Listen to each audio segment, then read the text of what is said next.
আমি আমার প্রত্যেকটা প্রবলেমের সলিউশন হিসেবে ডেল্টা কনসালটেন্সিকে পাশে পেয়েছি। ভিউয়ার্স সবাইকে আসসালামু আলাইকুম, শুভেচ্ছা জানিয়ে আজকের ভিডিওটি শুরু করছি। তো প্রতি ভিডিওতে কিন্তু আমরা জেনারেলি আমাদের ভিসা সাকসেস নিয়ে কথা বলে থাকি, এটা আপনারা অনেকেই জানেন। বাট আজকের ভিডিওটা কিন্তু একটু ডিফারেন্ট হতে চলেছে, সো স্কিপ না করে কাইন্ডলি সবাই ভিডিওটা দেখবেন। আজকে আমরা লাইভ কথা বলবো আমাদের একজন ক্লায়েন্ট রেজওয়ান ভাইয়ের সাথে। উনি আমাদের জন্য অনেক বেশি স্পেশাল এর জন্যই, কারণ আমরা আসলে আমাদের এন্ড থেকে যতটুকু পসিবল ছিল আমরা রীতিমতো ফাইট করেছি এবং ফাইনালি আমরা কিন্তু ভিসাটা আনতে সক্ষম হয়েছি, রাইট?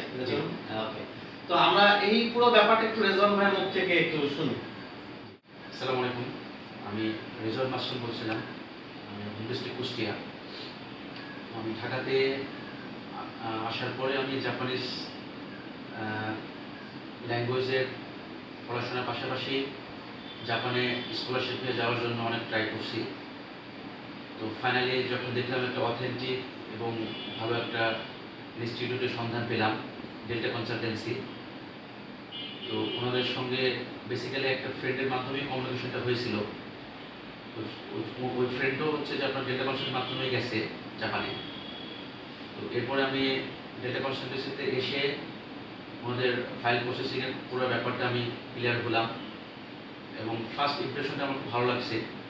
ওনাদের ফাইল প্রসেসিং এবং আনুষঙ্গিক অনেক কিছু দেখে আমি খুব ইমপ্রেসড হয়েছিলাম এবং আমি আমার জার্নিটা, আমার ফাইল প্রসেসিংটা ডেল্টা কনসালটেন্সির মাধ্যমে স্টার্ট করেছিলাম। আমাদের যে ওভারঅল প্রসেসটা রয়েছে, তো আমাদের মানে সাহায্য বা আমাদের যে অ্যাসিস্ট্যান্ট, এটা আপনি কিরকম পেয়েছেন, এটা যদি আমাদের ভিউয়ারদের উদ্দেশ্যে বলেন। হ্যাঁ, আসলে যেটা একটু আগে উনি বলেছেন যে আমি একজন ভেরি স্পেশাল পারসন, কারণ হচ্ছে যে আমি অনেক মানে চড়াই উচ্চার পেরিয়ে এই পর্যন্ত আসছি আর কি। অনেক বাধা বিপত্তি, অনেক প্রবলেম ফেস করছি। আমি আমার প্রত্যেকটা প্রবলেমের সলিউশন হিসেবে ডেল্টা কনসালটেন্সিকে পাশে পেয়েছি এবং তাদের আন্তরিকতা এবং তাদের বন্ধুত্বপূর্ণ আচরণ আমাকে মুগ্ধ করছে।